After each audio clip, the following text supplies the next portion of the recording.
Espero que todos estén bien del otro lado. Hoy vamos a hablar de un tema que tiene que ver con el pensamiento disertativo y todo esto que se debe también a ciertos sesgos cognitivos, especialmente el sesgo de confirmación que yo he hablado aquí en otras ocasiones.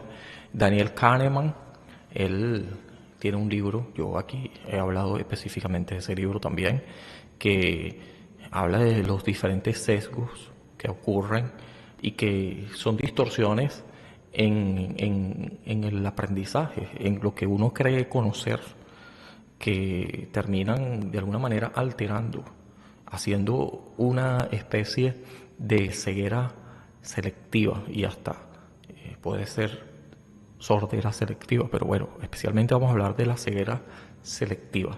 Aquí yo tengo unas notas a las cuales voy a hacer referencia en la medida que vayamos conversando de este tema. Y este tema que tiene que ver con, por ejemplo, el síndrome de Dunning-Kruger, que también, más que un síndrome, también es un sesgo de los que habla, hay muchos sesgos, de hecho. En alguna oportunidad quisiera hacer una serie hablando de cada uno de ellos, ¿no?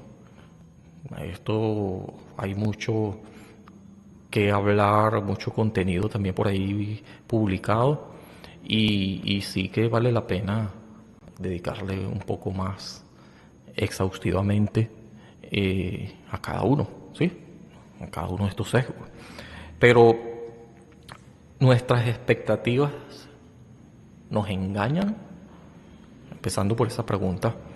Cuando uno tiene expectativa de algo, eso de alguna manera altera nuestra visión del cómo vemos ese algo, si es negativo o positivo, tener una expectativa, quizás una falsa expectativa, no es que tú creas que es falsa, realmente estás de alguna manera engañándote, quizás sobrevalorando algo y por eso te decantas porque todo lo positivo esté alrededor de esta persona, como el efecto halo, ¿verdad? El efecto halo, que también es un sesgo cognitivo, tiende a valorar demasiado o en la fijación de un estereotipo, termina condenando a alguien. Esto también habla Daniel Kahneman en Ruido Falla en el juicio humano. Termina corrompiendo, interviniendo de manera a lo mejor por lo positivo, por activa o por pasiva. Sí, haciéndose un juicio de valor sobre algo o alguien, ¿sí? El pensamiento disertativo es la cuestión del falso optimismo, lo que está envuelto allí. Y es un positivismo que se transmite y que da la sensación de seguridad, transmite la cuestión de la seguridad. Uno quisiera que nuestra hipótesis fuera confirmada. Y aquí estoy viendo, porque hay un libro que se llama El gorila invisible de Christopher y Daniel Simons. Creo que así se pronuncia, Christopher Cabris y Daniel Simons. Ellos son unos psicólogos y se especializaron en el área cognitiva, hicieron esta prueba de un video, lo pueden ver en internet también. Te enseñan este video donde hay unas personas que están jugando básquetbol y entonces en medio de ellos está pasando una persona disfrazada de gorila, ¿sí? Con un disfraz. Claro que esto es extravagante, entonces como te mandan a que veas a los jugadores, hay un ruido que es este gorila en la habitación, que se parece mucho al elefante en la recámara, ¿no? Pero bueno, este personaje pasa y tú ni lo percibes. Sencillamente tu cerebro lo obvia por completo. Lo tienes que verlo otra vez y a lo mejor estar más consciente de él mismo para notarlo. ¿Por qué pasa eso? Bueno, es una cuestión de la heurística también, ¿no? De la economía. ¿Acaso creemos que todo lo que supuestamente observamos es todo lo que existe? Para nada. Yo si estoy focalizado en algo, yo me voy a encontrar ese algo prevalentemente. Por ejemplo, si tú tienes a mí me ha pasado, un carro de cierta marca, de cierto color, lo más probable es que tú empiezas a ver ese por todos lados. Mira, mira, mira un carro igual, mira un carrito igual. ¿Sí? ¿Por qué? Porque de alguna manera tu cerebro está en esta indagación. Entonces lo que hace es confirmar vez tras vez y está todavía más alerta a cualquier cosa que se le parezca. Y efectivamente empiezas a notarlo más. No es porque de pronto empezaron a aparecer todos estos carros de esta marca con este mismo color o lo que sea, sino que tú estás más pendiente, atento a que cuando aparezca vas a estar de alguna manera llevando un inventario de los mismos. Y es justamente lo que pasa con el aprendizaje. Nosotros podemos de alguna manera tener confianza porque puedes predecirlo, porque es como una sucesión, de modo que tú quisieras verlo y que vez tras vez se termine confirmando. Quieres tener cierta certeza y esto está engranado con la confianza. Confianza que termina de alguna forma confirmándose porque definitivamente estás muy al pendiente de eso y tu cerebro termina completando estas ideas. Hay no sé cómo se llama eso, pero es como un juego que hay en internet, especialmente en las redes sociales, que yo lo voy a buscar por aquí, a lo mejor pongo por aquí algo relacionado, no sé cómo se llama eso, pero tú terminas completando el cuadro, ¿no?, de la situación. El cerebro te ayuda a eso, ¿no? Y tú pones, por ejemplo, y un párrafo con ciertas palabras que a lo mejor están inconexas y a lo mejor hasta faltan algunas de estas palabras y a lo mejor hay errores que tu cerebro sencillamente pasa por alto. ¿Por qué los pasa por alto? Porque se queda con lo completo, ¿sí? Con el todo. Y muchas veces no está pendiente de las partes. Y es en estas partículas donde están los detalles que pudieran desapercibirse, pasarlos por alto. Y cuando es el caso, es porque tu cerebro termina completando esta idea. Es por eso que cuando uno ve un discurso o se quiere elaborar una opinión sobre algo, uno todo esto lo totaliza y en esa misma idea totalizada terminas viendo, no, y hasta por economía, los detalles superfluos que no necesariamente tienen que ser menos importantes. Aquí anoté unos ejemplos sobre lo que implica estar tan centrado en la totalidad que te desvías o no ves tan importante los detalles. Hay una película que se llama El Padrino y, y ahí hay 40 errores. También hemos visto películas de eh, El Renacimiento o películas que están allá tomadas de Roma y de los gladiadores y todo eso. Y de pronto alguno salga con un reloj, imagínense. Es porque el cineasta, el director, obvió esos detalles. No deja de ser buena la película por eso, pero sí que nosotros podemos, mira lo que está pasando aquí. O Rescatando al Soldado Brian, que ahí aparece una escena donde ellos matan a unos soldados, se supone que ya están en deceso, ¿verdad? No, ya cesaron de existir porque le dieron unos balazos y resulta que después vemos en la escena prácticamente inmediata que estos soldados siguen caminando y bueno, no se supone que les habían matado. Esto pasa porque los cineastas y todos estos detalles que a lo mejor uno ni siquiera le ha prestado atención, mucho menos los cineastas en su momento, totalmente desapercibido pudieran pasar en función a que el arte en su totalidad está bien hecho, pero estos detalles que no son poco decorosos, no son ni siquiera importantes en relación al todo, pero sí que cuidar los detalles es, a mi parecer, importante. Eso no quiere decir que cuando ves un discurso o es algo, tú vas a condenarlo inmediatamente. Tendrías que escuchar todo el discurso, más que las partes, para entender la totalidad y con ello el compromiso ontológico. Es decir, cuál es el objetivo, cuál es el propósito, el fondo de todo esto, más allá de la forma, aunque también es algo que termina dándole color, ¿no? Adulcorando todo lo que se dice, ¿no? Es el paquete sobre el cual se monta. Y sí que vale la pena prestar atención a los detalles, pero no tan meticulosamente como para tirar todo lo demás por la borda, ¿sí?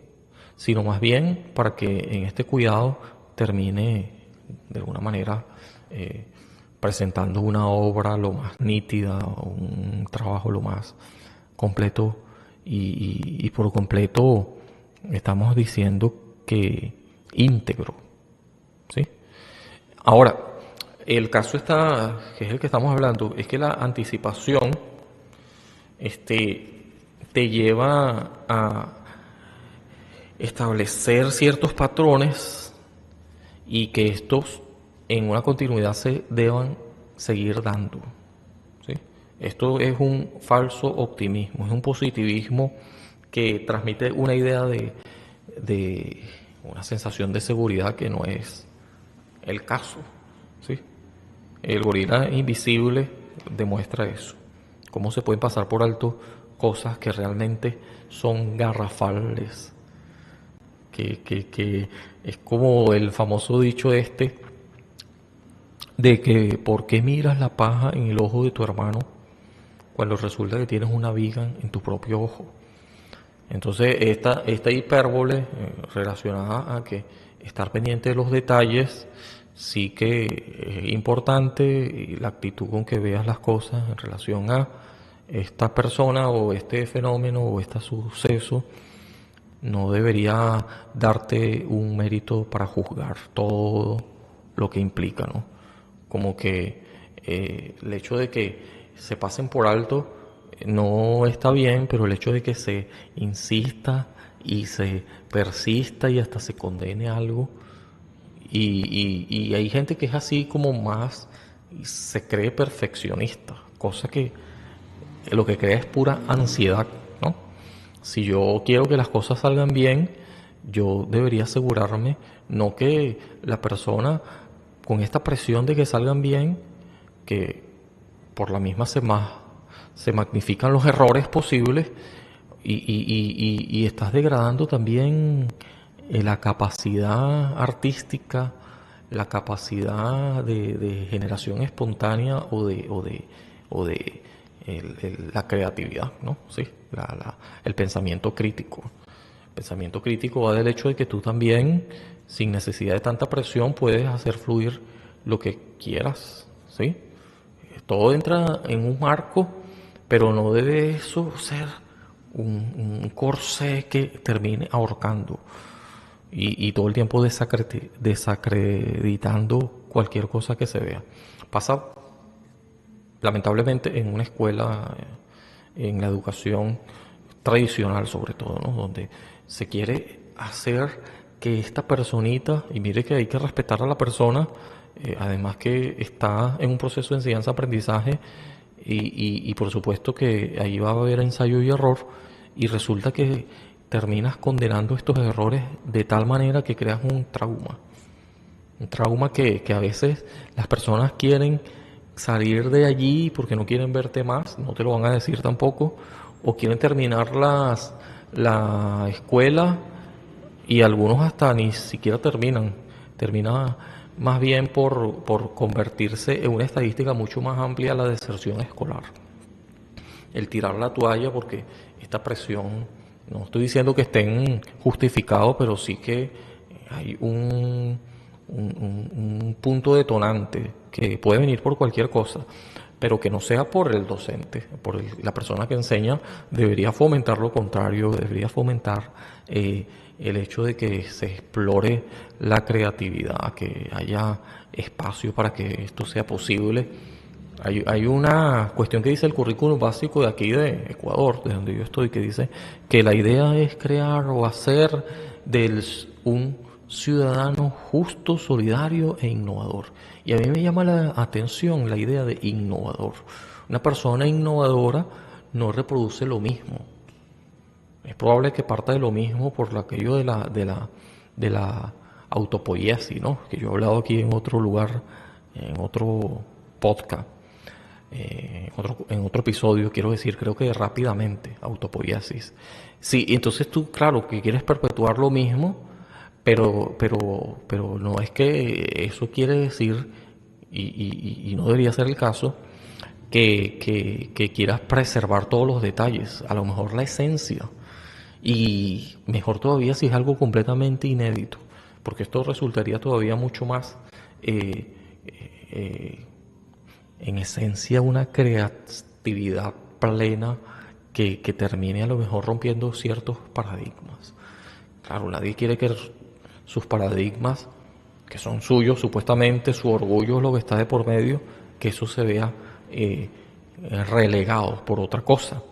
Con razón entonces está esta sensación de querer reproducir lo mismo porque da cierta confianza y tiene que ver con esta mente de hacer de las sucesiones algo perpetuo. Pero bueno, esto hay que verlo bien, ¿no? Estas predicciones que nosotros mismos nos ponemos con un peso tal que creamos unas expectativas que quizás sobre algo o sobre alguien, imagínense, poner expectativas sobrevalorativas en una persona definitivamente al final va a causar una decepción estrepitosa, porque ninguna persona va a cumplir todo un patrón de cosas que a lo mejor esta persona ni conoce, que tú tienes en mente relacionada con él o ella. Es injusto y es algo que obedece a un constructo mental que nada tiene que ver con la realidad, y cuando te chocas con ella termina siendo decepcionante. No estás poniendo expectativas que sean viables, sino estás sobrevalorando. Es mejor poner expectativas en relación a otros no, más bien te sorprendas de que salió mejor de lo que pensabas y no todo lo contrario, ¿no? De que te decepciones porque es más pequeño de lo que tú pensabas, o a lo mejor esta persona ni siquiera lo vio venir, ni siquiera hubo una conversación relacionada con esos temas de qué te gusta y qué no. Y en todo caso, deberías poner expectativas en ti mismo. O sea, si alguien, y con alguien debes ser exigente, y siempre entrando en un terreno razonable, que las emociones no intervengan a un grado que no deje lugar a un equilibrio con lo racional, porque resultaría más bien que termines deprimiéndote si en ti mismo pones una carga demasiado pesada de llevar, una falsa expectativa, una expectativa demasiado a lo mejor recurrente en cuanto a valorar, y en esa valoración poner un listón demasiado alto que no vas a alcanzar. A lo mejor debes ponerte planes, objetivos a mediano plazo, a corto plazo, e ir escalando sobre eso y darte cuenta si no funciona también, ¿sí? Darte cuenta de si hay un gorila por ahí andando, porque esto no son detalles, esto son cosas que sí que alteran y que tienen que ver con retomar decisiones incluso, y no dar por hecho nada, ¿no? No ir allá con una guillotina para saber quién se equivoca y quién no, y cómo y cuándo. Con esa actitud siempre van a verse errores, ¿no? Que son lo más probable que ocurran equivocaciones en personas imperfectas, en cosas que son imperfectas. Y la ansiedad te va a terminar consumiendo porque esto es lo más normal. No hay algo que sea completo. Ahí siempre está esta sensación de incompletud. ¿Sí? Y sin ser negligente, es que es el otro extremo, ¿no? No es que se van a dejar las cosas a medias o por dejadez van a quedar medio hechas, es decir, mal hechas. Hay que hacer todo el esfuerzo solícito posible sin obsesionarse en ideas perfectas, más bien perfectibles, que se puedan seguir mejorando. Y es precisamente de eso lo que habla Carol en su libro, cuando habla de la mentalidad de crecimiento. Carol Down, algo así, ¿no? Le voy a poner aquí el nombre y al libro. Ya yo he hablado de eso antes, no tanto como para tener un episodio de eso todavía, espero en algún momento hacerlo, pero sí, ¿qué pasa con una mentalidad de crecimiento? Una mentalidad fija, que es el contraste que ella hace, tiene que ver con una mente cuadrada, con ver solamente lo que aparece ante los ojos y decepcionarse amargamente cuando algo no ocurre como uno espera y resulta que te quedas paralizado, no sigues creciendo y la persona resiliente que habla allí Carol en su libro, más bien se puede enseñar esto desde temprana infancia, empezando por las cuestiones de la psicometría que terminan condenando a alguien por un texto, una valoración puntual y que nada tiene que ver con su elemento, que a lo mejor siempre anda buscando, a lo mejor sin previo conocimiento de que estás en un proceso de ver qué te gusta y si con eso que te gusta puedes ganarte la vida, pues fabuloso, no siempre ocurre. Eso es lo que llama el elemento. Otro autor que en algún momento le tendré que dedicar un vídeo, un inglés, que yo no he hablado de eso por aquí, parece, ¿verdad? Del elemento. Pero bueno, ya en su momento hablaré de eso, ¿verdad? Déjame hacer un check-in aquí rapidito. A ver si yo tengo un video sobre eso.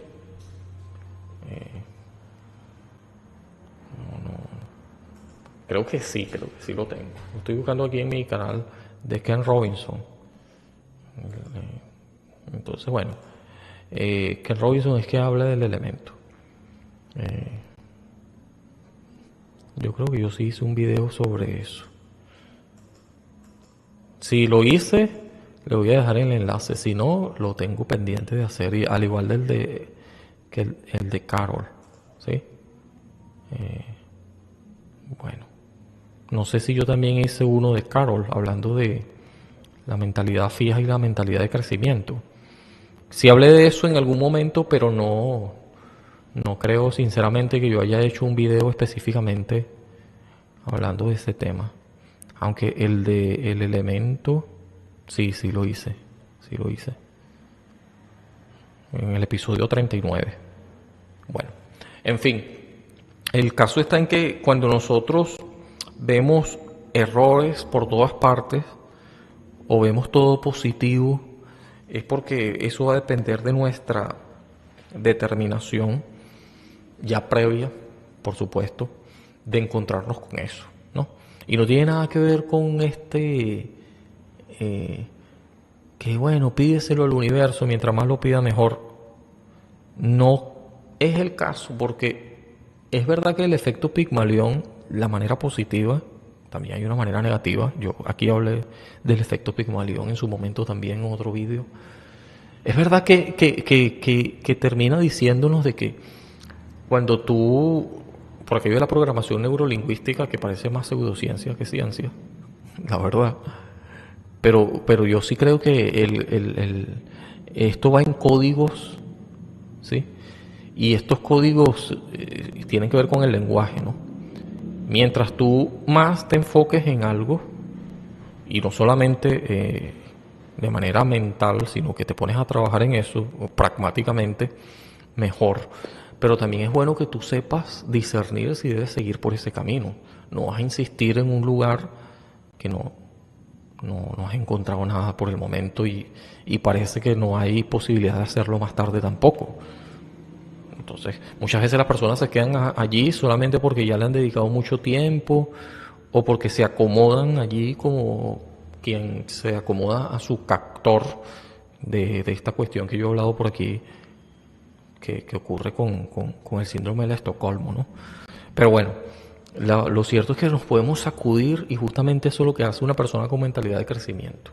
No es, no se deprime por eso, termina eh, valorizando su tiempo, sus recursos, incluyendo el tiempo, por supuesto, que es un recurso súper valioso, y termina enfocándose en otras cosas, no porque es multitasking también, hay que tener cuidado con la atención dividida y mucho menos se multiplica. Multitasking, yo hago muchas tareas al mismo tiempo, especialmente es algo que se le han hecho creer a las mujeres porque pueden atender a los niños mientras atienden la cocina y mientras atienden otras labores domésticas y en este momento la mujer hace muchas cosas.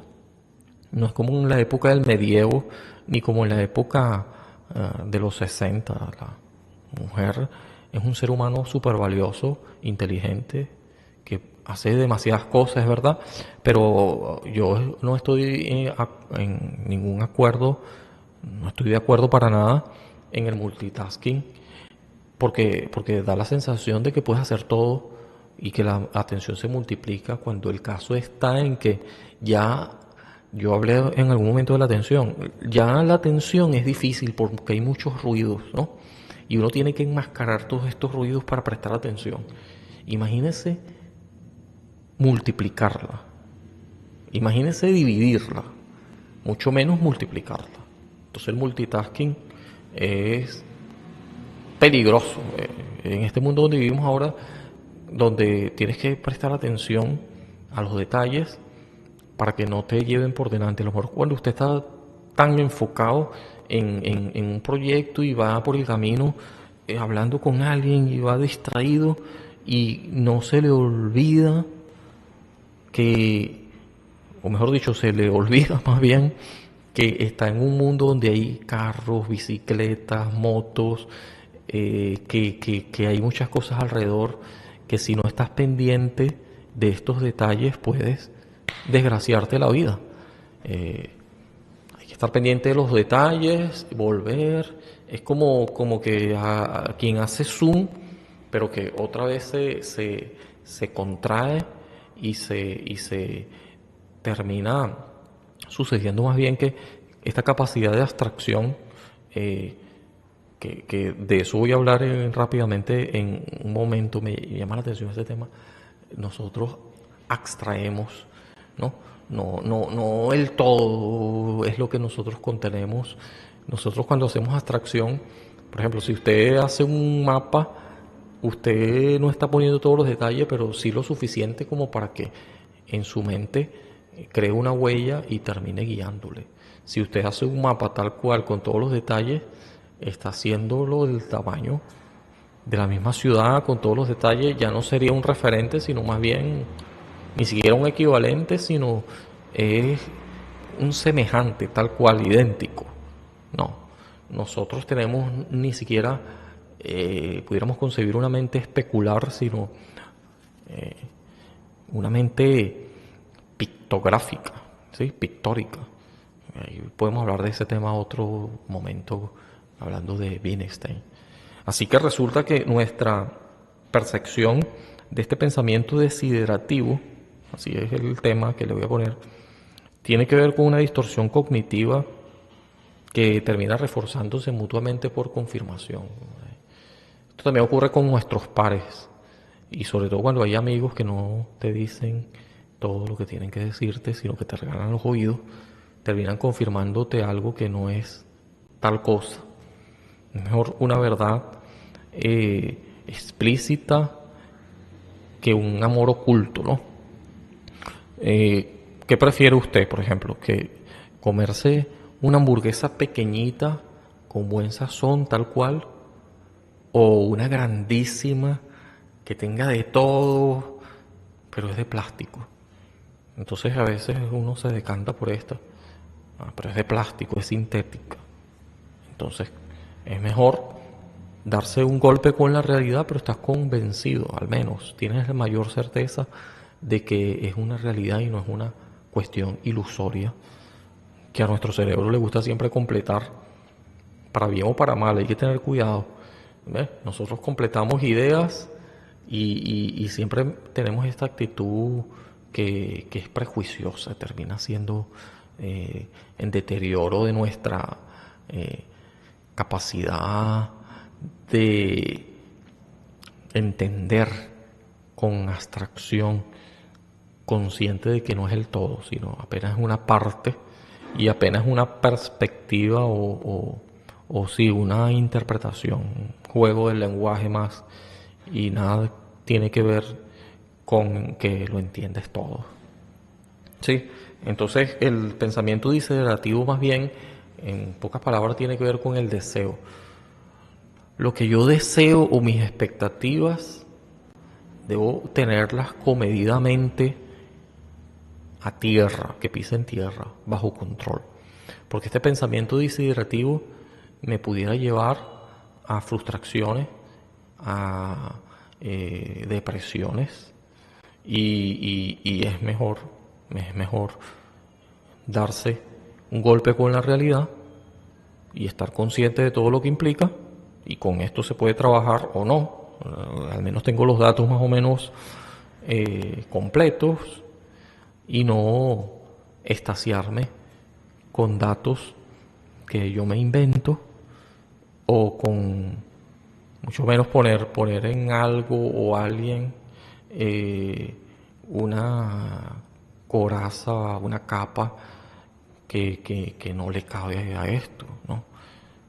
Es decir, yo no puedo sobrevalorar tanto que me lleve a sencillamente un sesgo de confirmación, un sesgo de Dunning-Kruger, de creerme mucho cuando estas expectativas y este pensamiento más bien constructo mental no tiene nada que ver con la realidad, ni qué decir de lo real.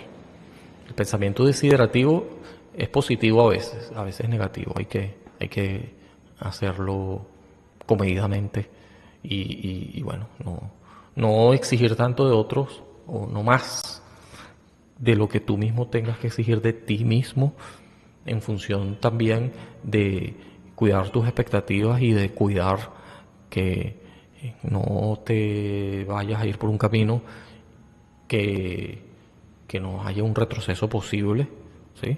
Un retorno. A veces no es el camino, sencillamente en algún momento tendrías que darte cuenta. Y pasa esto con las expectativas que tenemos con los niños y los jóvenes en las escuelas, en los colegios, en la vida misma, ¿no? Con los seres humanos en general. Hay que respetar también el proceso de las personas en relación a su proyección, su configuración de vida, lo que ellos hayan hecho de su alrededor, vamos a decir, su forma de crear felicidad. Es lo que le hace feliz. No hay ningún problema. Habría que reñir con eso acaso. Una decisión de otras personas y ya, ¿sí? Eso sí, se puede orientar, se puede persuadir, eso sí, pero no, y nada que ver con menoscabar el, los defectos, virtudes que otros tengan. No hay que poner en una cima, creo yo, a nadie. Y creo que a nada tampoco. Porque todo puede cambiar. Y todo hay que verlo de manera realista. El pensamiento desiderativo siempre va a estar allí, ¿verdad? Siempre es bueno tener deseos, siempre van a estar allí. Muchas veces son llevados más por las emociones que por cuestiones de raciocinio. Y cuando uno lo establece con la razón, que a veces uno lo que hace es racionalizar, es decir, acomodar lo que yo quiero y buscar siempre una razón para seguir insistiendo en eso, ¿no? No es lo mismo ser razonable que ser racionalizador. Todo lo estoy acomodando a lo que yo quiero. Pero de eso podemos hablar luego. Por el momento lo voy a dejar hasta aquí. Y bueno, nada. Nos vemos en otra ocasión. Y que estén bien. Suscríbanse. Y nos vemos pronto. Chao. Hasta luego.